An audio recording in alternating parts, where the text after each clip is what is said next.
Alright, welcome back to I Just Arted. My name's John, and this is the show where you don't have to hide your secret love of bald guys. Don't worry, we won't tell anybody.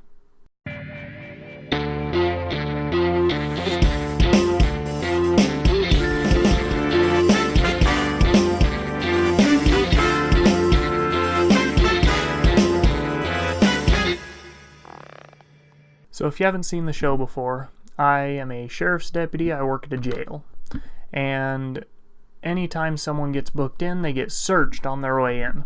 We like to know what comes into the jail.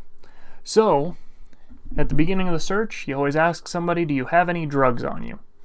And this guy said, no, I don't have any drugs on me. So I start searching and I pull out a little baggie of meth. And I hand it over to the officer, and I think I see something else that could be another baggie of meth. So I go to grab that. In the meantime, this guy notices that the other officer has this bag. And he says, oh, that's not mine. These aren't my pants. And so I said, well, hold on, what's your name?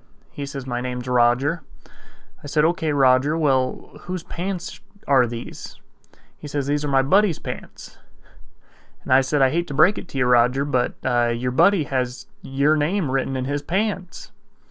And that thing that I thought was a baggie of meth was the tag, and it said Roger right across the tag.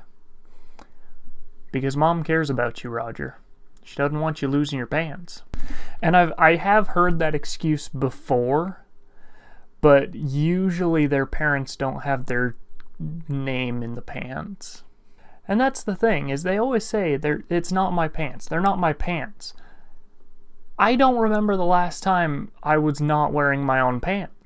I've never been to a party or been to something that was so insane that I had to go home wearing somebody else's pants. And on top of that, if I'm going to wear somebody else's pants, I usually know what's in those pants. But and this is one of those things about the human race that just disappoints me, is that these are not my pants is an acceptable excuse. Another thing that happened is I read this story about and it's from a few years ago. I just never read it. This guy bought a bag of peanuts and then complained that his peanuts didn't have an allergy warning, saying that they contained nuts.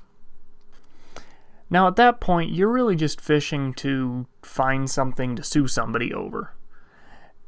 At that point, it's pretty obvious what you're attempting, and it's not working.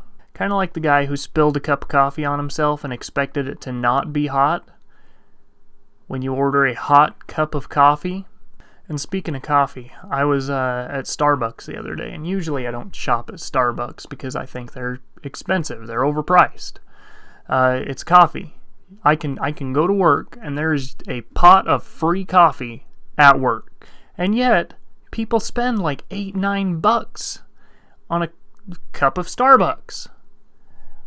So I'm at Starbucks and I was actually waiting to meet somebody there, and so I decided I'm gonna order something. So I ordered apple cider. That was one of the least expensive things they had on there. It was $5 for a little tiny cup of apple cider. And I watched them make this cup of apple cider. What they did is they took a $2 jug of apple cider, poured it in the cup, put some cinnamon on it and a little bit of the whipped cream stuff, and they shoved it in the microwave and heated it up. And then they served it to me. So, for the $2 jug of apple cider and then a little bit of cinnamon and whipped cream, that probably in total cost them $2 to make. Yet I paid them $5 for the labor of making that. I paid them $5 to pour $2 apple cider into a cup, sprinkle some bullshit on it, and microwave it. And that's what Starbucks does. So anyway, the moral of the story here is go buy your own apple cider. Starbucks is a ripoff. And that's everything I got for you guys this week. I hope you enjoyed the art. If you have any ideas for something you want to see me draw, sculpt, paint, anything like that, I'm always up for a new challenge. I'm always trying to push myself to become a better artist. And make sure you hit like on the video, subscribe if you want to see more every week, and let your friends know. Tell people about it. This is an awesome channel. Maybe you have a friend out there who has a secret love of bald guys. You don't know. They're not going to tell you. And neither will we.